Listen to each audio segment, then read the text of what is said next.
Today we discussed about another one chapter. It's an important. Earlier, the last class,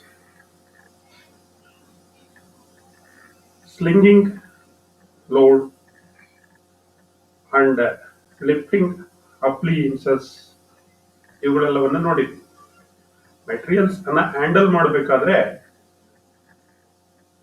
ಕೆಲವು ವಸ್ತುಗಳನ್ನ ಅಥವಾ ಯಂತ್ರಗಳನ್ನ ಅಥವಾ ಆಬ್ಜೆಕ್ಟ್ಗಳನ್ನ ನಾವು ಶಿಫ್ಟ್ ಮಾಡಬೇಕಾದ್ರೆ ಏನ್ ಮಾಡ್ತೀವಿ?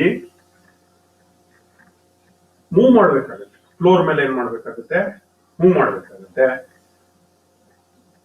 ಅಥವಾ ಉಕ್ ಹಾಕ್ಬೇಕಾದ್ರೆ ಸ್ವಲ್ಪ ಲಿಫ್ಟ್ ಅನ್ನ ಮಾಡಬೇಕಾಗುತ್ತೆ. ಅಂತ ಸಂದರ್ಭದಲ್ಲಿ ನಾವು ಕೆಲವು ಬೇರೆ ಇಕ್ವಿಪ್ಮೆಂಟ್ಸ್ ಬಳಸ್ತೀವಿ. ಆ ಇಕ್ವಿಪ್ಮೆಂಟ್ಸ್ ಗಳು ಯಾವುದು, ಅವುಗಳನ್ನ ಹೇಗ್ ಬಳಸ್ತಾರೆ ಅನ್ನೋದನ್ನ ಈ ತರಗತಿಯಲ್ಲಿ ನಾವು ನೋಡೋಣ. So first we discuss today moving equipment with crowbars. ಕ್ರೋಬಾರ್ ಅಂದ್ರೆ ನಿಮಗೆ ಗೊತ್ತಿರಬೇಕು, ಆರೆ ಅಂತ ನಾವು ಕರಿತೀವಿ. ಕ್ರೋಬಾರ್ಸ್ ಅಂದ್ರೆ ಏನು? ಆರೆ ಅಂತ ಕರಿತೀವಿ. ಇಕ್ವಿಪ್ಮೆಂಟ್ಸ್ ಗಳನ್ನ ಮೂವ್ ಮಾಡಬೇಕಾದ್ರೆ, ಒಂದ್ ಕಡೆಯಿಂದ ಒಂದ್ ಕಡೆಗೆ ಸಾಗಿಸ್ಬೇಕಾದ್ರೆ ನಾವು ಏನನ್ನ ಬಳಸ್ತೀವಿ? ಕ್ರೋಬಾರ್ ಅನ್ನು ಕೂಡ ಬಳಸ್ತೀವಿ. Moving equipment with crowbar. Sir, ಈ ಕ್ರೋಬಾರ್ ಅನ್ನ ಯಾಕೆ ಉಪಯೋಗಿಸ್ಬೇಕು sir? Because crowbar gives leverage so that heavy loads can be lifted or moved. ನೋಡಿ, ನೀವೆಲ್ಲಾದ್ರೂ ಬೇರೆ ಸಂದರ್ಭಗಳಲ್ಲಿ ನೋಡಿರ್ಬೇಕು, ಹೆವಿ ಲೋಡ್ಸ್ ಅನ್ನ ಅಥವಾ ಒಂದು ಚಪ್ಪಡಿಯನ್ನು ಇರಬೇಕು ಅಥವಾ ಯಾವುದೋ ಒಂದು ಭಾರವಾದ ವಸ್ತುವನ್ನ ಏನಿರ್ಬೇಕು, ಆರೆ ತಕೊಂಡು ಮುಂದೆ ಹಿಂಗ್ ಹಾಕಿ ಈಗ ಲಿಫ್ಟ್ ಮಾಡಿ ಏನ್ ಮಾಡ್ತಾರೆ, ಈಗ ಎತ್ ಬಿಡ್ತಾರೆ, ಮೂವ್ ಆಗೋಕೆ ಈಸಿಯಾಗಿ. ಯಾತಕ್ಕೆ ಅಂದ್ರೆ ಅದೊಂದು ಲೆವರೇಜ್ ಫೋರ್ಸ್ ಜಾಸ್ತಿ ಇರುತ್ತೆ. ಹ್ಯಾಂಡಲ್ ಉದ್ದ ಇರುತ್ತೆ ನೋಡಿ, ಅದರಿಂದ ಹಾಕಿ ನಿಮ್ಗೆ ಎತ್ತದಾಗ ಏನಾಗುತ್ತೆ, ಅದು ಈಸಿಯಾಗಿ ಲಿಫ್ಟ್ ಆಗುತ್ತೆ ಮತ್ತೆ ಮೂವ್ ಅನ್ನ ಮಾಡ್ತಾರೆ. Crowbar gives the leverage so that heavy loads can be lifted or moved easily. They are made in different lengths with hexagonal or octagonal steel bars. Crowbar ಬೇರೆ ಬೇರೆ ಲೆಂತ್ ಅನ್ನ ಮಾಡಿರ್ತಾರೆ. ಇದು ಸೇಪ್ ಬಂದು ಹೆಕ್ಸಾಗನಲ್ ಸೇಪ್ ಇರುತ್ತೆ ಅಥವಾ ಆಕ್ಟಾಗನಲ್ shape ಕೂಡ ಇರುತ್ತೆ. Some time it may be round also, some time it may be round steel bar also. Short crowbars are easier to handle and the point will fit into a narrow gap but requires more force. Long crowbars provide a greater leverage. ನೋಡಿ, ಇಲ್ಲಿ ನಾನು ಹೇಳಿದೆ lengthy ಕ್ರೋಬಾರ್ ಅನ್ನ use ಮಾಡ್ತೀವಿ ಅಂತ. Short crowbars ಕೂಡ easy ನಮ್ಗೆ handle ಮಾಡ್ಲಿಕ್ಕೆ, ಇಕ್ವಿಪ್ಮೆಂಟ್ಸ್ ಅನ್ನ ಮೂವ್ ಮಾಡುವಂತ ಸಂದರ್ಭದಲ್ಲಿ ಗ್ಯಾಪ್ ಒಳಗಡೆ ಹಾಕಿ ಲಿಫ್ಟ್ ಮಾಡಬಹುದು. ಬಟ್ ಫೋರ್ಸ್ ಏನ್ ಬೇಕು? ಜಾಸ್ತಿ ಬೇಕು. ತುಂಬಾ ನಾವೇನ್ ಮಾಡ್ಬೇಕಾಗುತ್ತೆ? ಪ್ರೆಷರ್ ಅನ್ನ ಕೊಟ್ಟು ಲಿಫ್ಟ್ ಮಾಡ್ಬೇಕಾಗುತ್ತೆ. ಆದ್ರೆ ಲಾಂಗ್ ಕ್ರೋಬಾರ್ಸ್ ಇದೆಯಲ್ಲ, ಈ ಲಾಂಗ್ ಕ್ರೋಬಾರ್ಸ್ ಏನಿದೆ, ಈ ಲಾಂಗ್ ಕ್ರೋಸ್ ಈಸಿ ಲೆಂತ್ ಇರೋದ್ರಿಂದ ಲೆವರೇಜ್ ಜಾಸ್ತಿ ಸಿಗುತ್ತೆ. ಈಸಿಯಾಗಿ ನಾವು ಕಡಿಮೆ ಫೋರ್ಸ್ ನಲ್ಲಿ ಅದನ್ನ ಏನ್ ಮಾಡಬಹುದು? ಲಿಫ್ಟ್ ಮಾಡಬಹುದು ಮತ್ತೆ ಮೂವ್ ಮಾಡಬಹುದು. ಇದು ಒಂದು ಅಡ್ವಾಂಟೇಜ್ ಆಫ್ ಲೆಂತಿ ಕ್ರೋಬಾರ್. ಸೊ ಈಗ ನಾನು ಆಲ್ರೆಡಿ ಹೇಳಿದೆ, there are generally use 3 types of crowbars. ಒಂದು single handed crowbars, double ended crowbar and straight end crowbar. ಈ ಸಿಂಗಲ್ ಎಂಡೆಡ್ ಕ್ರೋಬಾರ್ ಯಾವ ರೀತಿ ಇರುತ್ತೆ ನೋಡಿ. ಇದು ಸಿಂಗಲ್ ಎಂಡೆಡ್ ಕ್ರೋಬಾರ್. ಅಲ್ಲಿ ಚಿತ್ರದಲ್ಲಿ ಗಮನಿಸಬಹುದು, this is single ended crowbar. So this is the double ended crowbar. ಈಗ ಚಿತ್ರದಲ್ಲಿ ಏನ್ ಕಾಣಿಸ್ತಾ ಇದೆ ಅದನ್ನ ನಾವೇನಂತ ಕರಿತೀವಿ? Double ended crowbar. Another one called straight end crowbar ಅಂತ ನಾವು ಕರಿತೀವಿ. ಇವು 3 ಟೈಪ್ಸ್ ಕ್ರೋಬಾರ್ ಅನ್ನ ಸಾಮಾನ್ಯವಾಗಿ ನಾವು ಮೆಟೀರಿಯಲ್ ಹ್ಯಾಂಡ್ಲಿಂಗ್ ನಲ್ಲಿ ಇಕ್ವಿಪ್ಮೆಂಟ್ ಅನ್ನ ಲಿಫ್ಟ್ ಮಾಡ್ಲಿಕ್ಕೆ ಮತ್ತೆ ಮೂವ್ ಮಾಡ್ಲಿಕ್ಕೆ ನಾವು ಬಳಸ್ತೀವಿ. ಈ 2 ಟೈಪ್ಸ್ ಆಫ್ ಕ್ರೋಬಾರ್ಸ್ ಏನಿದೆ, single or double ended.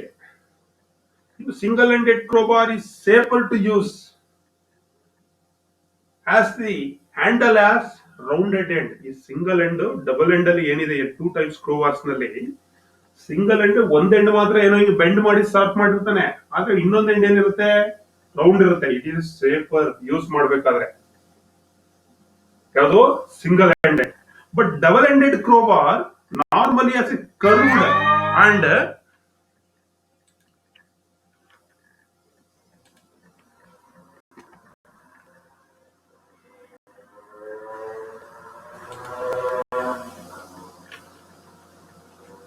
Sorry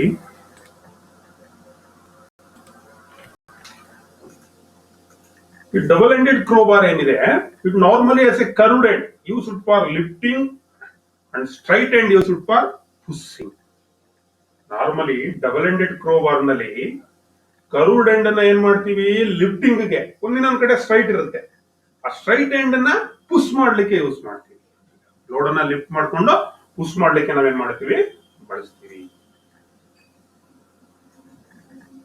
If the gap under the machine is not good enough to accept the tip of the crowbar, tap a small steel wedge under the machine to increase the gap and place the toy of the crowbar under the machine and press the other end down to lift the machine.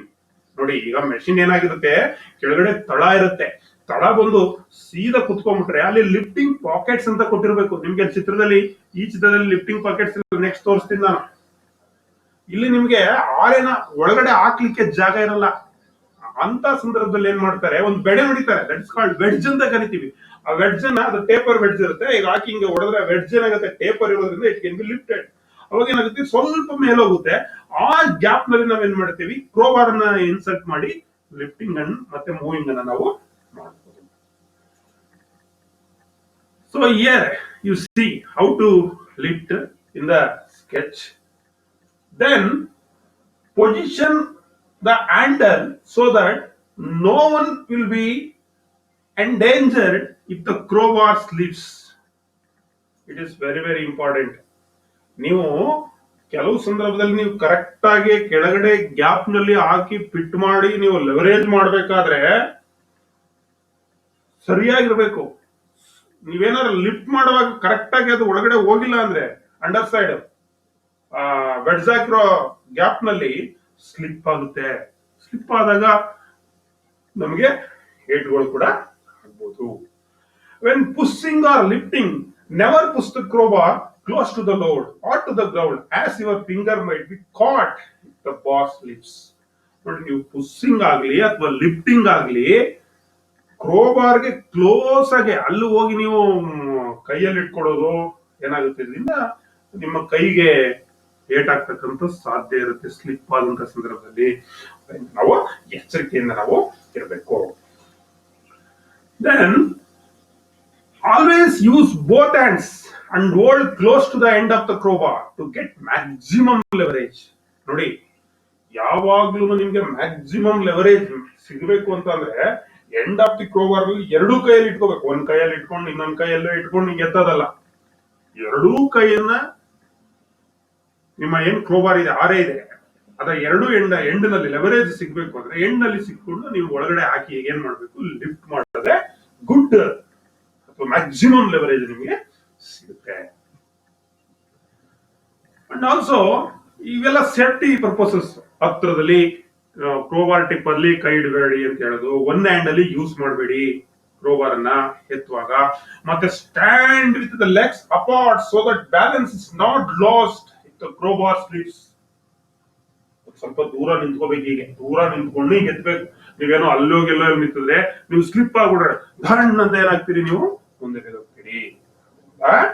ಏನ್ ಮಾಡ್ಬೇಕು, ನೀವು stand apart ಅಥವಾ ನಿಮ್ ಕಾಲ್ನ ಒಂದ್ ಸ್ವಲ್ಪ ಏನ್ ಮಾಡ್ಬೇಕು, ದೂರ ಇಟ್ಕೊಂಡು ನೀವ್ ಏನ್ ಮಾಡ್ಬೇಕಾಗುತ್ತೆ, ಲಿಫ್ಟಿಂಗ್ ಅನ್ನ ಮಾಡ್ಬೇಕಾಗುತ್ತೆ. Like that U C in the sketch,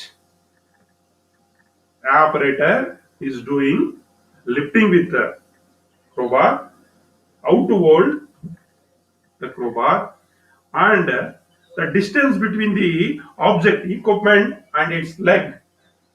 So some gap will be maintained while lifting. Then another important One is equipments are provided usually with lifting pockets. ನಾನು ಹೇಳಿದೆ ಹಿಂದೆ ಲಿಫ್ಟಿಂಗ್ ಪಾಕೆಟ್ಸ್ ಕೊಟ್ಟಿರ್ತಾರೆ, ಕೊಟ್ಟಿಲ್ಲ ಅಂದ್ರೆ ವೆಡ್ಜ್ ಹೊಡೆದು ನಾವೇನ್ ಮಾಡ್ಬೇಕು, ಗ್ಯಾಪ್ ಮಾಡ್ಕೊಂಡು ಕ್ರೋಬಾರ್ ಹಾಕ್ಬೇಕು ಅಂತ ಹೇಳಿ.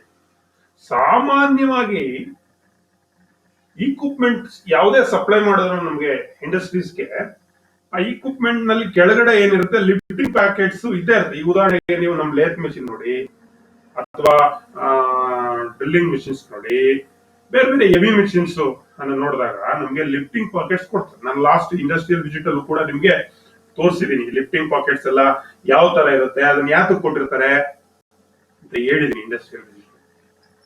So place the tie of the crowbar in it for lifting the machine and moving it. See, this is the lifting pocket. ನೋಡಿ ತೋರಿಸಿದೆ ಯಾರೋ ಮಾರ್ಕ್ ಹಾಕಿ ಯೂಸಿಂಗ್. ಏನಕ್ಕೆ ಅದು ಗ್ಯಾಪು ಸಂದು ಅಂದ್ರೆ, ನೀವು ಮೆಟೀರಿಯಲ್ ಅನ್ನ ಮೂವ್ಮೆಂಟ್ ಅನ್ನ ಮಾಡುವಂತಹ ಸಂದರ್ಭದಲ್ಲಿ ಅಲ್ಲಿ ಏನ್ ಮಾಡ್ತೀರಿ ನೀವು, ಲಿಫ್ಟಿಂಗ್ ಕ್ರೋಬಾರ್ ಅನ್ನ ಇನ್ಸರ್ಟ್ ಮಾಡ್ಲಿ, ಲಿಫ್ಟ್ ಮಾಡಿ ಅದನ್ನ ಮೂವ್ ಮಾಡ್ಲಿಕ್ಕೆ ಈ ಲಿಫ್ಟಿಂಗ್ ಪಾಕೆಟ್ಸ್ ಅಂತ ನಮ್ಗೆ ಕೊಟ್ಟಿರ್ತಾರೆ. ನೋಡಿ, ಇದ್ರ ಬಗ್ಗೆ ಎಕ್ಸಾಮ್ ಅಲ್ಲಿ ಪ್ರಶ್ನೆನೂ ಕೂಡ ಕೇಳಿದಾನೆ, ಅದ್ರ ಮುಂದೆ ನಿಮ್ಗೆ ತೋರಿಸ್ತೀನಿ. Then the fulcrum point must be firm enough to take the pose.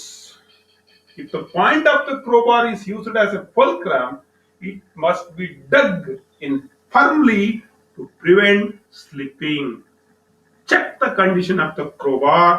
If found bent or cracked, it must not be used. So, the burrs or sharp edges on the crowbar must be removed before using it. It is very, very important. It is very, very important. Sorry.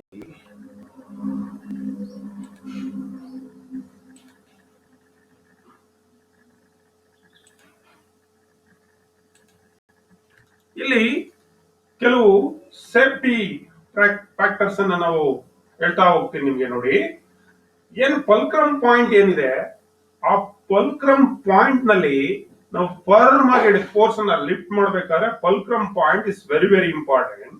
If the point of the crowbar is used as a fulcrum, ನೀವು point ಅನ್ನೇ fulcrum ಆಗಿ use ಮಾಡೋದಾದ್ರೆ it must be dug in firmly. ಅದು correct ಆಗಿ ಒಳಗಡೆ ಕುತ್ಕೋಬೇಕು, ಇಲ್ಲ ಅಂದ್ರೆ ಏನಾಗೋಗುತ್ತೆ, ಸ್ಲಿಪ್ ಆಗೋಗುತ್ತೆ. ಫಲ್ಕ್ರಮ್ ಪಾಯಿಂಟ್ ಏನನ್ನ ನಾವು ಯೂಸ್ ಮಾಡ್ತೀವಿ ಅದು important. And also check the condition of the crowbar. Crowbar ಅನ್ನ ಚೆಕ್ ಮಾಡ್ಬೇಕು, ಏನಾದ್ರು ಬೆಂಟ್ ಇದೆಯಾ, ಕ್ರ್ಯಾಕ್ ಇದೆಯಾ ಅಂತದನ್ನ ಯೂಸ್ ಮಾಡ್ಲಿಕ್ಕೆ ಹೋಗ್ಬಾರ್ದು. ಬೆಂಟ್ ಇರೋದು, ಕ್ರ್ಯಾಕ್ ಇರೋದು, ಬರ್ಸ್ ಇರೋದು, ಎಡ್ಜಸ್ ಏನಾದ್ರು ಶಾರ್ಪ್ ಎಡ್ಜಸ್ ಇರೋದು ಇದ್ರೆ ರಿಮೂವ್ ಮಾಡಿ ಯೂಸ್ ಮಾಡ್ಬೇಕು. ಇಲ್ಲ ಅಂದ್ರೆ ಬೇರೆದನ್ನ ನೀವೇನ್ ಮಾಡ್ಬೇಕಾಗುತ್ತೆ, ಚಾಯ್ಸ್ ಅನ್ನ ಮಾಡ್ಕೋಬೇಕಾಗುತ್ತೆ. ನೋಡಿ, ಚಿತ್ರದಲ್ಲಿ ನಾನು ತೋರಿಸ್ತಾ ಇದ್ದೀನಿ. ಈ ಚಿತ್ರದಲ್ಲಿ ಆ ಫಲ್ಕ್ರಮ್ ಪಾಯಿಂಟ್ ಅಂತ ಏನ್ ಹೇಳಿದ್ವಿ ಅದು ಫರ್ಮ್ ಆಗಿರ್ಬೇಕು, ಇಲ್ಲ ಅಂದ್ರೆ ಸ್ಲಿಪ್ ಆಗುತ್ತೆ. It is very very important.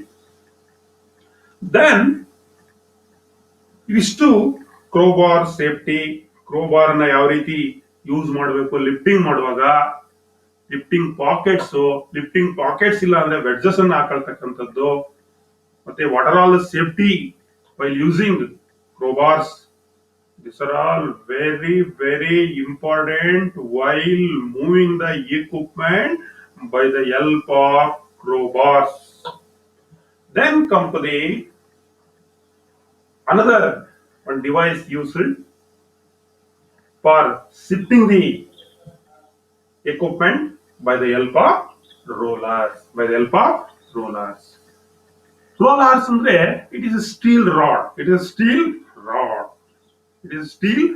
Rollers are placed under the equipment so that they can be moved easily. ಯಾವುದೇ equipment ಅನ್ನ ನೀವು ರೋಲರ್ ಮೇಲೆ ಪ್ಲೇಸ್ ಮಾಡ್ಬಿಟ್ರೆ ಈಸಿಯಾಗಿ ನೀವೇನ್ ಮಾಡ್ಬೋದು, equipment ಅನ್ನ ಮೂವಿಂಗ್ ಅನ್ನ ಮಾಡ್ಬೋದು. ಇದು ಯಾವಾಗಪ್ಪ ಸರ್ ರೋಲರ್ಸ್ ಯಾಕೆ ಯೂಸ್ ಮಾಡ್ತೀರಾ ಸರ್? ಕ್ರೇನ್ಸ್ ಇದೆಯಲ್ಲ ಸರ್, ಡೆರಿಕ್ಸ್, ಆಯಿಸ್ ಇದೆಲ್ಲ ಇದೆಯಲ್ಲ ಸರ್, ಫ್ಲೋರ್ ಲಿಫ್ಟ್ ಇದೆಯಲ್ಲ ಸರ್. ಸೊ ನಾವು ಸಣ್ಣ ಪುಟ್ಟ ಮೂವ್ಮೆಂಟ್ಸ್ ಅನ್ನ ಮಾಡ್ಬೇಕಾದ್ರೆ ಅಥವಾ ಕ್ರೇನ್ಸ್ ಇಲ್ಲದೆ ಇರುವಂತಹ ಸಂದರ್ಭದಲ್ಲಿ ಈ ರೀತಿಯಾದಂತ ಕ್ರೋಬಾರ್ಸ್ ಅಥವಾ ರೋಲರ್ಸ್ ಅನ್ನ ಇಟ್ಕೊಂಡು ಮೆಷಿನ್ಸ್ ಅನ್ನ ಅಂದ್ರೆ ಇಕ್ವಿಪ್ಮೆಂಟ್ಸ್ ಅನ್ನ ಮೂವ್ ಮಾಡ್ಬೇಕಾಗುತ್ತೆ. ರೋಲರ್ಸ್ ಮೇಲೆ ಇಟ್ಟು ಪ್ಲೇಸ್ ಮಾಡಿ ಮೆಷಿನ್ ಅನ್ನ ಮೂವ್ ಮಾಡಿದ್ರೆ ಈಸಿಯಾಗಿ ನಾವೇನ್ ಮಾಡ್ಬೋದು, ಮೂವ್ಮೆಂಟ್ ಅನ್ನ ಮಾಡ್ಬೋದು. Mild steel or GI pipes of sufficient wall thickness can be used as a rollers. Rollers ಅಂತ ಹೇಳಿದ್ನಲ್ಲ ನಾನು, ಇದು steel cylindrical pipes. Mild steel ಆರು ಯೂಸ್ ಮಾಡಬಹುದು, GI ಪೈಪ್ ಆರು ಯೂಸ್ ಮಾಡಬಹುದು. ಬಟ್ ಏನಂದ್ರೆ ಗೇಜ್ ಚೆನ್ನಾಗಿರ್ಬೇಕು. ಥಿಕ್ನೆಸ್, ವಾಲ್ ಥಿಕ್ನೆಸ್ ಅಂತ ಏನ್ ಕರಿತೀವಿ, ಆ ವಾಲ್ ಥಿಕ್ನೆಸ್ ಪಕ್ಕ ಇದ್ರೆ ನಾವೇನ್ ಮಾಡ್ಬೋದು, ಈಸಿಯಾಗಿ ಮೂವ್ಮೆಂಟ್ಸ್ ಅನ್ನ ಮಾಡ್ಬೋದು. ತಡ್ಕೊಳುತ್ತೆ, ಇಲ್ಲ ಅಂದ್ರೆ ಅಪ್ಪಚ್ಚಿಯಾಗಿ ಹೋಗುತ್ತೆ ಅದು. The rollers should be long enough to protect from both the sides of the load so that they can be positioned easily. ಅಂದ್ರೆ ಈ ರೋಲರ್ಸ್ ಅನ್ನ ಏನ್ ಬಳಸ್ತೀರಿ, ಅದು ಎದ್ವಾ ತದ್ವಾ ಇರಬಾರ್ದು, ಸ್ವಲ್ಪ ಲಾಂಗ್ ಇರಬೇಕು. ಏನಾಗುತ್ತೆ ಅವಾಗ ಪ್ರೊಟೆಕ್ಟ್ ಮಾಡುತ್ತೆ, ಆ ಕಡೆ ಈ ಕಡೆಗೆ ಸ್ಲಿಪ್ ಆಗಲ್ಲ. ಈಸಿಯಾಗಿ ನೀವೇನ್ ಮಾಡ್ಬೋದು, ಪೊಸಿಷನ್ ಮಾಡ್ಬೋದು. The diameter must be large enough to roll over any unevenness along the route, but small enough so that they can be lifted easily. So unevenness ಇರ್ತಕ್ಕಂತ ಸರ್ಫೇಸ್ ನಲ್ಲಿ ಏನಾದ್ರು ಮೂವ್ ಮಾಡ್ಬೇಕಾದ್ರೆ ನೀವು ಬಳಸ್ತಕ್ಕಂಥ ರೋಲರ್ ಸ್ವಲ್ಪ ಏನಿರ್ಬೇಕು, ಲಾರ್ಜ್ ಇರ್ಬೇಕು ಅಂತ ಹೇಳ್ತಾನೆ. ಸೊ ಸಾಮಾನ್ಯ ಅಥವಾ ಜನರಲ್ ಅಲ್ಲಿ ಲಿಫ್ಟ್ ಮಾಡ್ಬೇಕಾದ್ರೆ ನಾವು ಸ್ಮಾಲರ್ ರೋಲರ್ಸ್ ಅನ್ನ ಯೂಸ್ ಮಾಡ್ತೀವಿ. ಹಿಯರ್ ಯು ಸಿ, ಇಲ್ಲಿ ಒಂದು ಯಂತ್ರ ಇದೆ, ಶೇಪಿಂಗ್ ಮೆಷಿನ್ಸ್ ಇದೆ, ಅಥವಾ ಮಿಲ್ಲಿಂಗ್ ಮೆಷಿನ್ ಇರ್ಬೋದು, ಶೇಪಿಂಗ್ ಮೆಷಿನ್ಸ್ ಇರ್ಬೋದು, ಹೆವಿ ರೇಡಿಯಲ್ ಡ್ರಿಲ್ಲಿಂಗ್ ಮೆಷಿನ್ ಇರ್ಬೋದು. ಇವುಗಳನ್ನ ಯಾವ ರೀತಿ ನೋಡಿ, ಈ ಯಂತ್ರವನ್ನ ನಾವು ಮೂವ್ ಮಾಡ್ಬೇಕಾದ್ರೆ ಆ ಪ್ಯಾಸೇಜ್ ಏನಿದೆ, ರೂಟ್ ಏನಿದೆ, ಆ ರೂಟ್ ಕ್ಲಿಯರ್ ಇರಬೇಕು. ರೋಲರ್ಸ್ ಅನ್ನ ಪ್ಲೇಸ್ ಮಾಡಿದ್ದಾರೆ ನೋಡಿ, ಒಂದಾದ್ಮೇಲೆ ಇನ್ನೊಂದು ರೋಲರ್ ಮೇಲೆ ಅದ್ ಬಂದು ಕುತ್ಕೊಳ್ಬೇಕು. ಈ ರೀತಿ ನಾವು ಈಸಿಯಾಗಿ ಈ ಮೆಷಿನ್ಸ್ ಅನ್ನ ಏನ್ ಮಾಡ್ಬೋದು, ನಾವು ಮೂವ್ಮೆಂಟ್ಸ್ ಅನ್ನ ಮಾಡ್ಬೋದು. ಸೊ ಇದು ನಿಮ್ಗೆ ಒಂದು ಎಕ್ಸಾಂಪಲ್. ಆ ಇಕ್ವಿಪ್ಮೆಂಟ್ಸ್ ಅನ್ನ, ಈ ರೀತಿ heavy equipments, either milling machine ಇರ್ಬೋದು, ಶೇಪಿಂಗ್ ಮೆಷಿನ್ಸ್ ಇರ್ಬೋದು, ರೇಡಿಯಲ್ ಡ್ರಿಲ್ಲಿಂಗ್ ಮೆಷಿನ್ಸ್ ಇರ್ಬೋದು, ಲೇತ್ ಮೆಷಿನ್ಸ್ ಇರ್ಬೋದು, ಅಥವಾ ಹೆವಿ CNC ಮೆಷಿನ್ಸ್ ಇರ್ಬೋದು. Under the machines you put cylindrical pipes with sufficient wall thickness.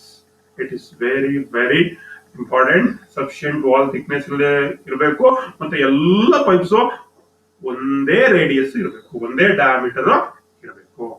ಒಂದಪ್ಪ ಒಂದು ಸಣ್ಣ ಇದ್ರೆ ಆಗಲ್ಲ. ಸೊ ಈ ಇಕ್ವಿಪ್ಮೆಂಟ್ಸ್ ಅನ್ನ ರೋಲರ್ಸ್ ಮೇಲೆ ಮೂವ್ ಮಾಡುವಾಗ, before starting to move a load, check the route and remove any obstructions. It is very very important. ನಾನು ಆಗ್ಲೇ ಹೇಳಿದೆ, ರೂಟ್ ಗ್ಯಾಂಗ್ ವೇ ಅಂತ ಕರಿತೀವಿ. ಈ ಗ್ಯಾಂಗ್ ವೇ ಏನಿರ್ಬೇಕು, ಕ್ಲಿಯರ್ ಆಗಿರ್ಬೇಕು. ಬಿಫೋರ್ ಸ್ಟಾರ್ಟಿಂಗ್ ಟು ಮೂವ್ ಅಥವಾ ಕಂಡೀಷನ್ಸ್ ಮೂವ್ ಮಾಡೋಕ್ಕೂ ಮೊದಲೇ ಆ ಗ್ಯಾಂಗ್ ವೇ ಏನಿದೆ, ಆ ರೂಟ್ ಏನಿದೆ, ಯಾವ್ದಾದ್ರು ಅಬ್ಸ್ಟ್ರಕ್ಷನ್ಸ್ ಇದ್ರೆ, ಅಂದ್ರೆ ಅಡೆತಡೆಗಳು ಏನಾದರೂ ಇದ್ದಲ್ಲಿ ಆ ಅಡೆತಡೆಗಳನ್ನ ನಾವೇನ್ ಮಾಡ್ಬೇಕಾಗುತ್ತೆ, ನಿವಾರಣೆಯನ್ನ ಮಾಡ್ಬೇಕಾಗುತ್ತೆ. Route will be clear. Roller ನಲ್ಲಿ ಮೂವ್ ಮಾಡ್ಬೇಕಾದ್ರೆ ರೂಟ್ ವಿಲ್ ಬಿ ಕ್ಲಿಯರ್. ನಾನು ಹಿಂದೆನೇ ಹೇಳಿದ್ದೀನಿ, ಕ್ರೇನ್ಸ್, ಫೋರ್ಕ್ ಲಿಫ್ಟ್ಸ್, ಇಲ್ಲೂ ಕೂಡ ರೂಟ್ ಕ್ಲಿಯರ್ ಇರಬೇಕು. So it is very very important point regarding safety aspects. The root should be flat and firm enough to take the weight of the moving equipment. It is also important. Route ಏನಿರ್ಬೇಕು, ನೀವು machines ಅನ್ನು ತಳ್ಳುವಂತ ಸಂದರ್ಭದಲ್ಲಿ flat ಇರಬೇಕು. Down ಇದ್ರೆ, up ಇದ್ರೆ ನಿಮ್ಮ ಮೇಲೆ ಬಂದ್ಬಿಡುತ್ತೆ. ಡೌನ್ ಇದ್ರೆ ಸ್ಲಿಪ್ ಹೊರಟೋಗುತ್ತೆ. ಮತ್ತೆ ಯಾವುದೋ ಒಂದು ಫ್ಲೋರ್ ಏನು ಬದಲ ಇಲ್ಲ, ಎಲ್ಲ ಹುಸಿ ಇರ್ತಕ್ಕಂಥದ್ದು, ಅಂದ್ರೆ ವೀಕ್ ಫ್ಲೋರ್ ಇರ್ತಕ್ಕಂಥದ್ದು, ಹಳ್ಳ ದಿಣ್ಣೆ ಇರ್ತಕ್ಕಂಥದ್ದು, ಇಂಥ ಕಡೆ ನೀವು ರೋಲರ್ಸ್ ಹಾಕಿ ಮೂವ್ ಮಾಡ್ಲಿಕ್ಕೆ ಆಗಲ್ಲ. ಏನಿರ್ಬೇಕು ಅಲ್ಲಿ, ರೋಡ್ ಕ್ಲಿಯರ್ ಫ್ಲಾಟ್ ಇರಬೇಕು, ಗಟ್ಟಿ ಇರಬೇಕು, ಗ್ಯಾಂಗ್ ವೇ ಕ್ಲಿಯರ್ ಇರಬೇಕು. It is very very important. So ಇದಿಷ್ಟು today we discussed the moving equipment with crowbars and rollers.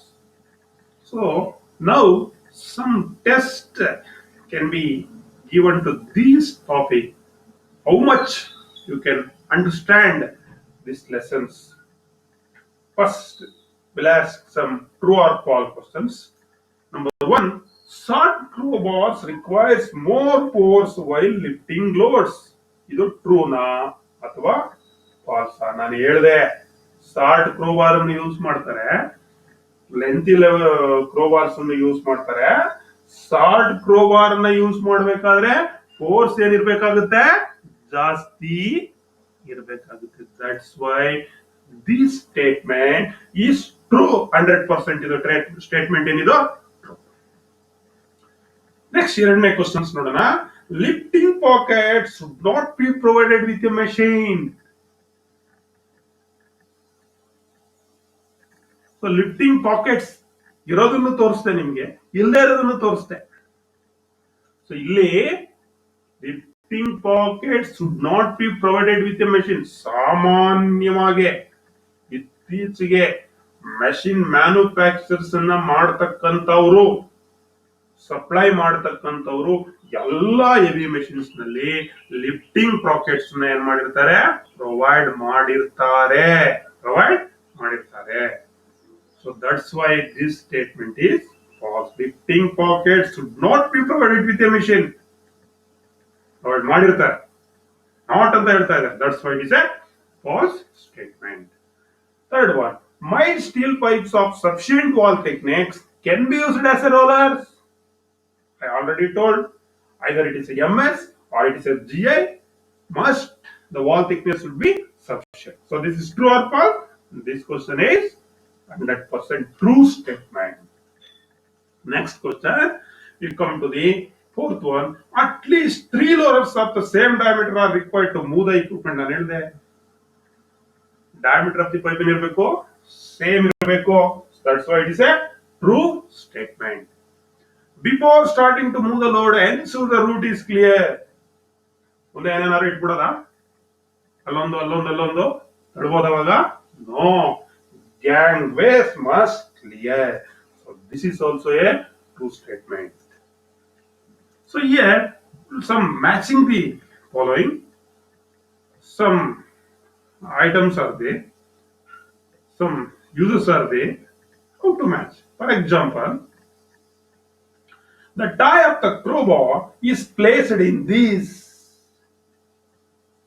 ಎಲ್ಲಿ ಹಾಕ್ತೀರಿ ನೀವು? ಕ್ರೋಬಾರ್ದ ಆರೆದ ತುದಿಯನ್ನು ಎಲ್ಲ ಹಾಕ್ತೀರಿ? ಲಿಫ್ಟಿಂಗ್ ಪಾಕೆಟ್ ನಲ್ಲಿ ಹಾಕ್ತೀರಿ. ಸೊ ದಟ್ ಈಸ್ ಒನ್ ಗೆ ಯಾವ್ದು ಮ್ಯಾಚ್ ಆಗ್ತಕ್ಕಂಥದ್ದು? That is B is correct answer. ಎರಡನೇ, the height of the wooden block should be more than this. So height of the wooden block should be more than this ಅಂದ್ರೆ ಯಾವುದಕ್ಕಿಂತ ಜಾಸ್ತಿ ಇರಬೇಕು ಅಂತಂದ್ರೆ that is rollers. Wooden block height more than this, rollers ಗಿಂತ ಜಾಸ್ತಿ ಇರಬೇಕು. Use to lift the load without fulcrum. So load ಅನ್ನ lift ಮಾಡ್ಬೇಕಾದ್ರೆ ಫಲ್ಕ್ರಮ್ ಇಲ್ಲದೆ ಮಾಡ್ಬೇಕು. ಏನ್ ಯೂಸ್ ಮಾಡಿದ್ರೆ? So that is bent type ಕ್ರೋಬಾರ್ ಅನ್ನ ಯೂಸ್ ಮಾಡಿದ್ರೆ ವಿತೌಟ್ ಫಲ್ಕ್ರಮ್ ಲೋಡ್ ಅನ್ನ ನಾವೇನ್ ಮಾಡ್ಬೋದು? ಲಿಫ್ಟ್ ಮಾಡ್ಬೋದು. This is obtain by holding the crowbar at the end. ಏನನ್ನ ಒಬ್ಟೈನ್ ಮಾಡಿರ್ತಾರೆ? So maximum leverage. ನೀವು ಎಂಡ್ ಅಲ್ಲಿ ಇಟ್ಕೊಂಡು ಲಿಫ್ಟ್ ಮಾಡಿದ್ರೆ ಲೆವರೇಜ್ ಏನಿರುತ್ತೆ? ಜಾಸ್ತಿ ಇರುತ್ತೆ. This is use to increase the gap under the machine for accepting the tip of the crowbar. So this is steel taper wedges ಅನ್ನ ಯೂಸ್ ಮಾಡ್ತಾರೆ ಗ್ಯಾಪ್ ಅನ್ನ ಇನ್ಕ್ರೀಸ್ ಮಾಡ್ಕೊಳ್ಳಿಕ್ಕೆ. ನಾನು ವೆಡ್ಜ್ ಅನ್ನ ಹೇಳಿದೆ ನಾನು. So this steel taper wedges can be use. So one choose the correct answer. Probably asking in the so many examinations. Why the lifting pockets are provided with the equipment? ಯಾಕೆ lifting pockets ಅನ್ನ ಕೊಡ್ತಾರೆ? ಸಾಮಾನ್ಯವಾಗಿ ಎಲ್ಲಾ machines ನಲ್ಲಿ equipment ನಲ್ಲಿ lifting pockets ಅನ್ನ ಕೊಟ್ಟಿರ್ತಾರೆ. Why it is provided? ಹೇಳ್ತಾನೆ, ಒಂದನೇದು A, place the steel weds.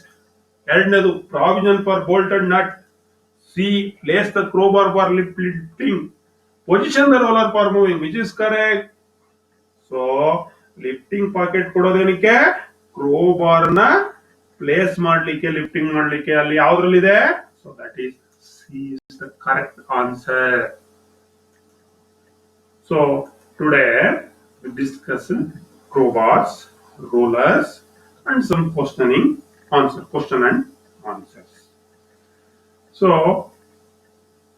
ನೀವು ಇದಕ್ಕೆ ಸಂಬಂಧಪಟ್ಟಂತೆ 4th ಸೆಮ್ ನಿಮ್ಮಿನಲ್ಲಿ ಹೆಚ್ಚಿನ ನಿಮಗೆ ಡೌಟ್ಸ್ ಇದ್ರೆ ನೋಡ್ಬೋದು. ಮತ್ತೆ ಏನಾದ್ರೂ ಡೌಟ್ಸ್ ಇದ್ರೆ ನನಗೆ ಕಾಮೆಂಟ್ಸ್ ಹಾಕಿ ಅಥವಾ ನನಗೆ ಫೋನ್ ಮಾಡಿ ವಿಷಯಗಳನ್ನ ತಿಳ್ಕೊಳ್ಳಿ. ಯಾವುದನ್ನು ಡೌಟ್ಫುಲ್ ಆಗಿ ನೀವು ಇಟ್ಕೋಬೇಡಿ.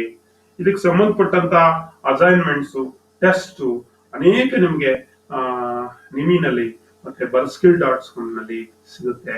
ರೆಫರ್ ಮಾಡಿ, ಕ್ವಶನ್ ಪೇಪರ್ ಗಳನ್ನ ಸ್ಟಡಿ ಮಾಡಿ. ಏನೇ ಡೌಟ್ಸ್ ಇದ್ರೂ ಕಾಲ್ ಮಾಡಿ. Thanks to one and all for hearing us till now. ನಮಸ್ತೆ.